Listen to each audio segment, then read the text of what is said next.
Assalamualaikum warahmatullahi wabarakatuh. Anak-anak kelas 9 MTS Nahdlatul Muslimin yang saya cintai, saya banggakan, pada kesempatan ini adalah pertemuan yang pertama kali dalam PJJ mata pelajaran SKI kelas 9 MTS Nahdlatul Muslimin. Namun sebelum kita mulai, anak-anak, mari kita kami ajak untuk membaca Fatihah dengan harapan mudah-mudahan anak-anak 9 MTS Nahdlatul Muslimin ini dalam mempelajari materi SKI kelas 9 diberi kemudahan oleh Allah Subhanahu wa taala dalam segala hal, dan semoga mendapat ilmu yang berkah dan manfaat bisiril Fatihah. A'udzubillahi minasyaitonirrajim. Bismillahirrahmanirrahim. Alhamdulillahirabbil alamin arrahmanirrahim maliki yaumiddin. Iyyaka na'budu wa iyyaka nasta'in ihdinas siratal mustaqim. Siratal ladzina an'amta 'alaihim ghairil maghdubi 'alaihim waladdallin. Amin.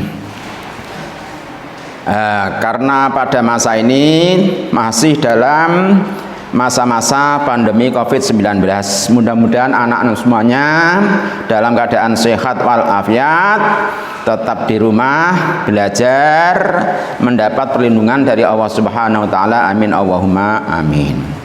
Coba anak-anak, tentu saja anak-anak sudah memiliki buku LKS materi SKI kelas 9 MTS. Coba dibuka halaman yang pertama, ya, halaman 5 kalau tidak salah itu, ya, proses masuknya agama Islam di Indonesia. Anak-anak tentu saja sudah mengetahui bahwa agama yang ada di Indonesia itu kan bermacam-macam, tidak hanya agama Islam saja, akan tetapi banyak diantaranya ada agama Hindu, agama Buddha, agama Islam, agama Kristen, agama Konghucu. Itu macam-macam agama yang ada di Indonesia. Nah, sebelum kita membahas proses masuknya agama Islam di Indonesia, ini perlu diketahui anak-anak, sebelum agama Islam datang, ini bangsa Indonesia sudah mempunyai bermacam-macam kepercayaan. Bahkan sudah ada yang mempunyai agama, pemeluk agama. Di antaranya kepercayaan sebelum datangnya agama Islam antara lain adalah kepercayaan animisme dan dinamisme. Kemudian agama yang sudah ada sebelum datangnya agama Islam, agama apa anak-anak? Yaitu seperti agama Buddha, agama Hindu. Itu diantaranya kepercayaan dan agama sebelum datangnya agama Islam. Kemudian aliran kepercayaan yang sudah dimiliki masyarakat Indonesia sebelum datangnya agama Islam seperti animisme dan dinamisme itu sangat kuat menancap di hati sanubari para penganutnya, bahkan menjadi mendarah daging ada pada diri masyarakat, bahkan berpengaruh kepercayaan di masyarakat.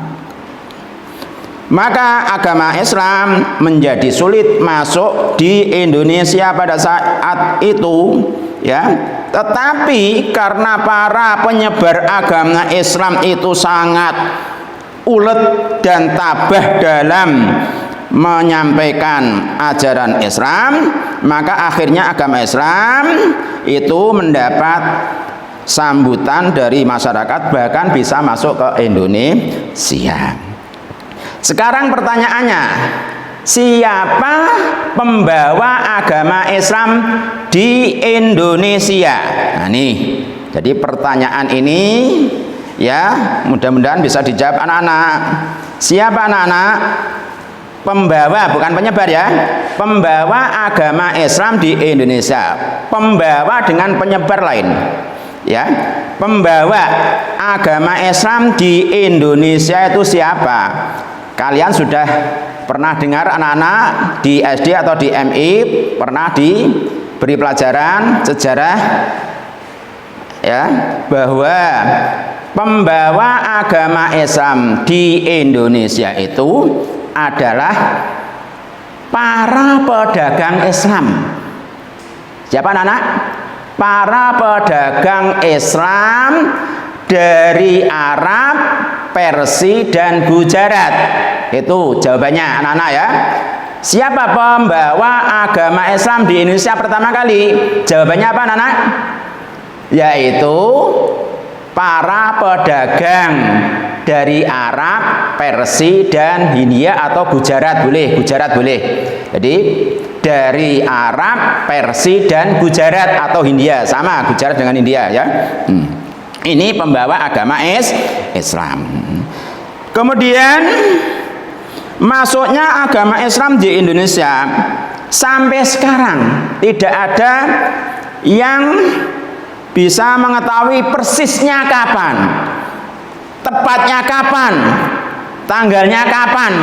Itu belum ada yang mengetahui secara pasti, secara tepat kapan datangnya kapan datangnya agama Islam di Indonesia.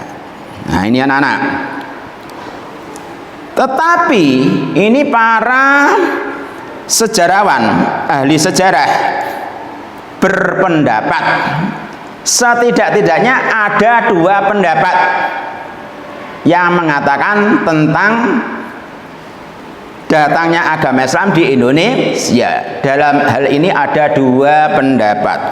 Pendapat yang pertama menyatakan bahwa agama Islam datang di Indonesia itu pada abad ke-7 ya, pada abad ke-7 atau abad 1 Hijriah. Nih, pada abad ke-7 ya, ini ya anak-anak. Kemudian ya, pendapat yang kedua ini menyatakan bahwa agama Islam datang di Indonesia itu pada abad ke-13. Jadi saya ulangi anak-anak, bahwa datangnya agama Islam di Indonesia itu ada dua pendapat. Satu pendapat yang menyatakan bahwa agama Islam masuk di Indonesia pada abad ke-7. Yang kedua, agama Islam masuk di Indonesia itu pada abad ke-13. Masing-masing pendapat itu mempunyai dasar atau bukti-bukti. Pendapat yang menyatakan bahwa agama Islam itu masuk ke Indonesia itu pada abad ke-7 Masehi. Dengan bukti apa? Satu, ini ya, lihat pada halaman ada pada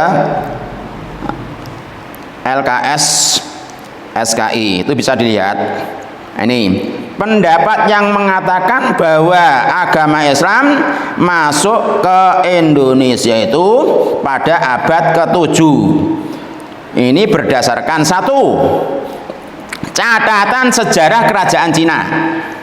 Nah, itu di negara Cina terdapat catatan sejarah yang menyatakan bahwa pada masa dinasti Tang ya ada rencana penyerangan dari orang-orang Tasih. Tasih. Ditafsirkan Holing yang diperintah oleh Ratu Sima pada tahun 674 Masehi. Tetapi rencana penyerangan itu itu gagal karena apa? Pemerintahan Ratu Sima itu sangat kuat untuk dikalahkan. Ini yang pertama, dasar yang digunakan untuk menyatakan bahwa abad 7 lah, abad ke-7 Masehi Islam masuk ke Indonesia. Terus dasar bukti yang kedua itu bisa dilihat dalam buku dari berita Chow Koo Fai tahun 1178 Masehi. Menurut berita yang dikabarkan oleh Chow Koo Fai, di Indonesia ketika itu terdapat 2 tempat yang merupakan komunitas orang-orang Tasih, yaitu di Followan dan di Sumatera Selatan. Daerah ini termasuk daerah kekuasaan Kerajaan Sriwijaya.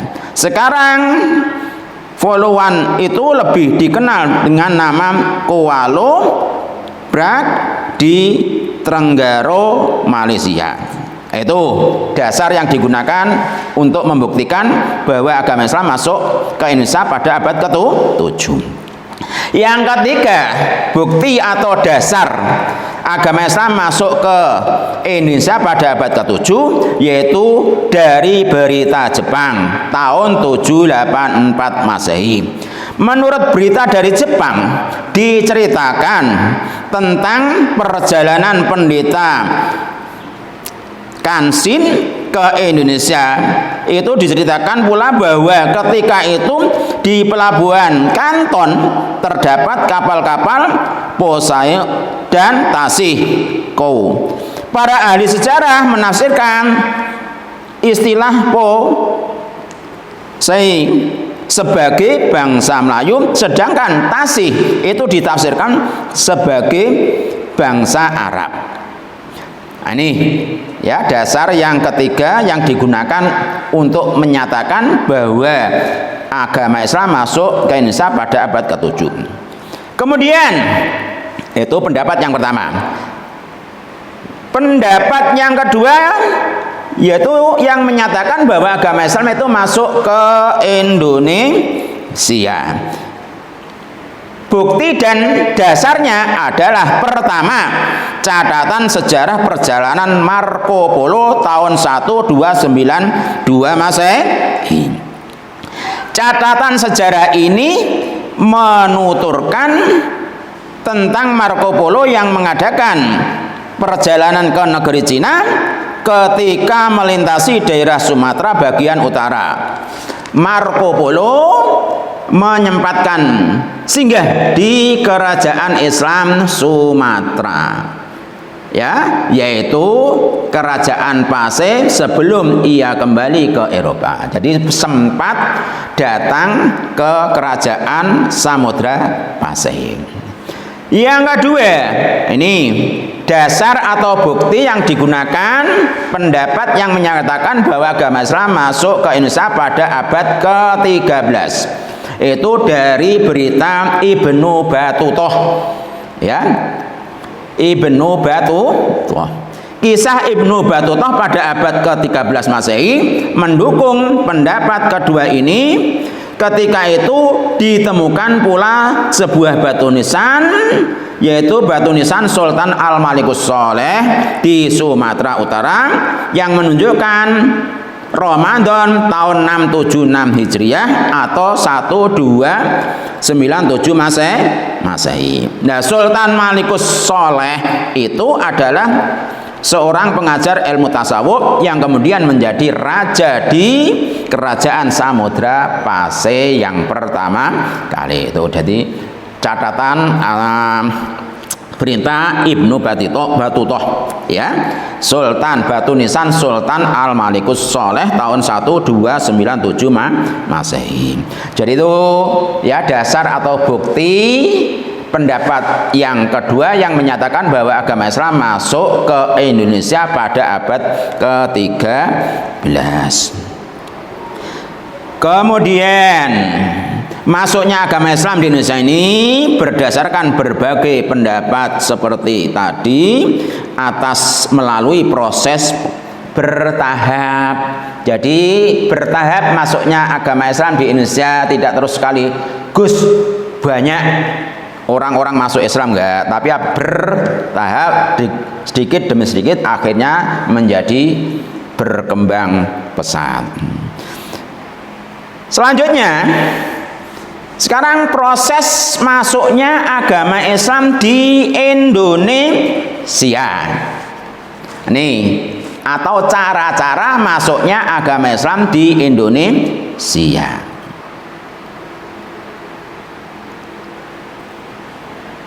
Umumnya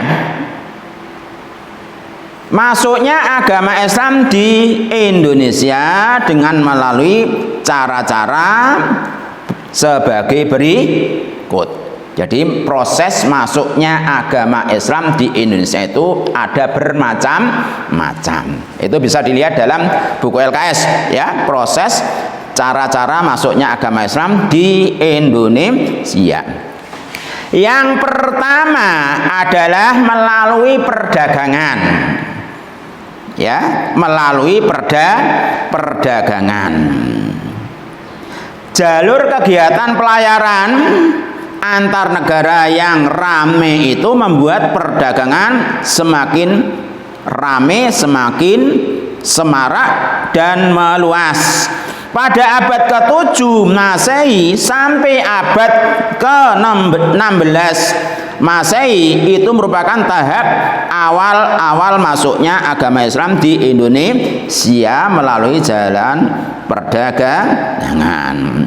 Para pedagang Islam dari negara lain masuk ke Indonesia, singgah di pesisir, kemudian berinteraksi, melakukan transaksi jual beli ya dengan penduduk-penduduk lokal, sehingga terjadilah di situ interaksi perdagangan.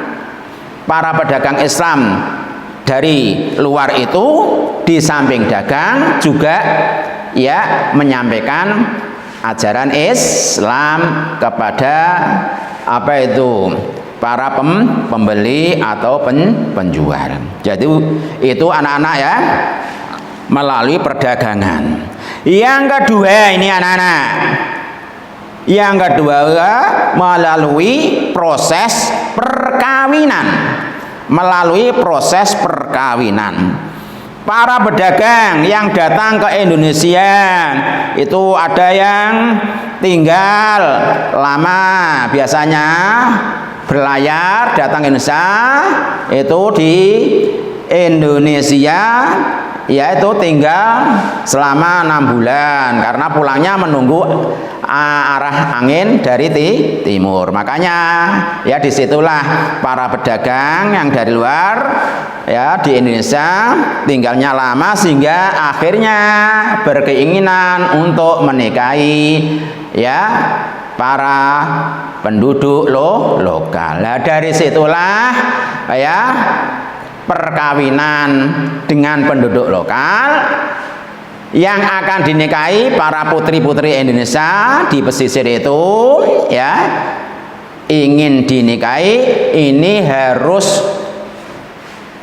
beragama Islam, makanya harus membaca syahadat dulu, nah, baru melangsungkan perkawinan. Disitulah terjadi pernikahan sehingga menyebabkan banyak ya penduduk lokal masuk Islam karena dinikahi oleh pedagang-pedagang dari luar yang beragama Islam. Ada lagi yang bermukim selamanya di Indonesia, tidak kembali pulang ke kampung halamannya. Disitulah apa itu kawin atau nikah dengan penduduk setempat, sehingga akhirnya apa?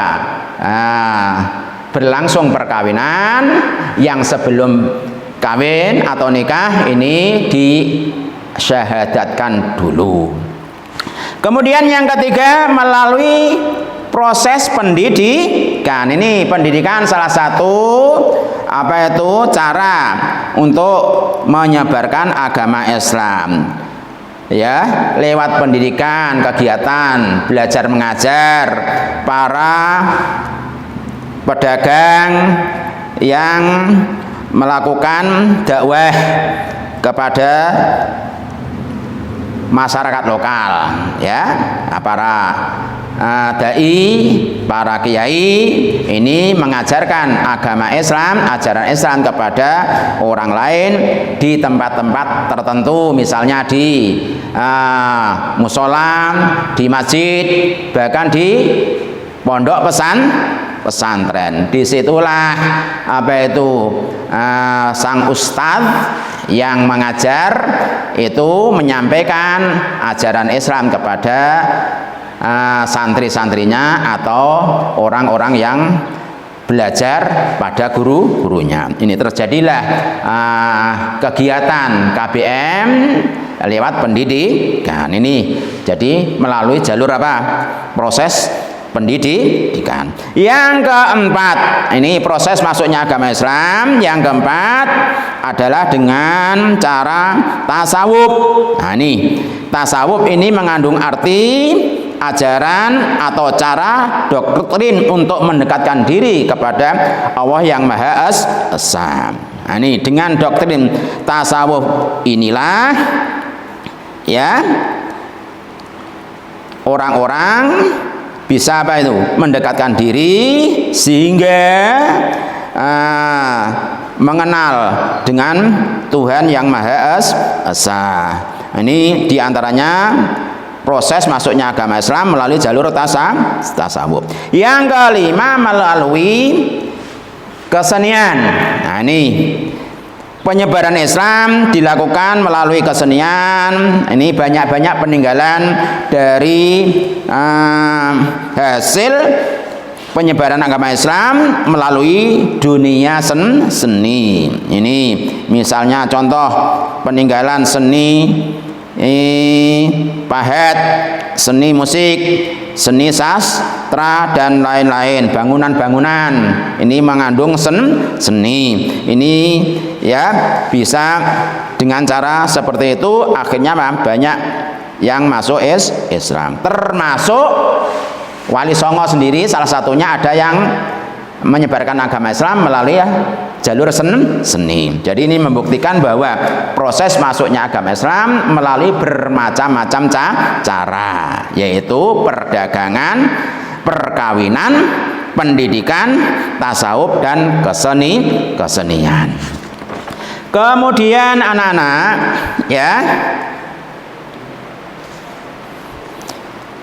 apa faktor yang menyebabkan agama Islam mudah masuk ke Indonesia? Bisa dilihat di LKS pada halaman 8 kalau tidak salah itu, ya. Ini yang saya pegang itu, ya, bukunya halaman 8.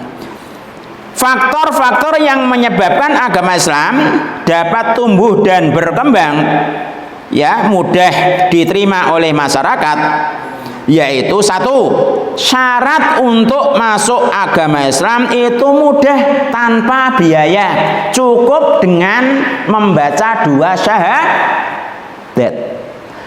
syahadat, yaitu asyhadu alla ilaha illallah wa asyhadu anna muhammadar rasulullah. Otomatis, ya, dia menjadi seorang muslim, menjadi orang Islam. Cukup baca syahadat 2, ya, nih mudah. Yang kedua, agama Islam tidak mengajarkan sistem kelas atau tidak mengajarkan kasta. Nah, ini jadi dalam agama lain itu kan pengelompokan status masyarakat. Ini tidak mengenal status. Orang kalau sudah masuk Islam, ini ya dianggap sama di hadapan Allah. Jadi agama Islam tidak mengajarkan sistem kelas-kelas atau sistem kasta. Yang ketiga, ini penyebaran agama Islam, pengembangan agama Islam itu dilakukan tanpa melalui kekerasan sama sekali.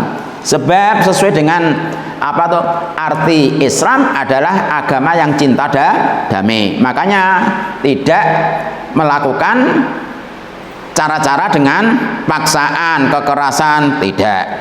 Yang keempat, ini faktornya bahwa masyarakat Indonesia itu terkenal dengan ramahnya, ya, keramahannya, membuka peluang dan dapat berhubungan lebih erat dengan masyarakat bangsa lain.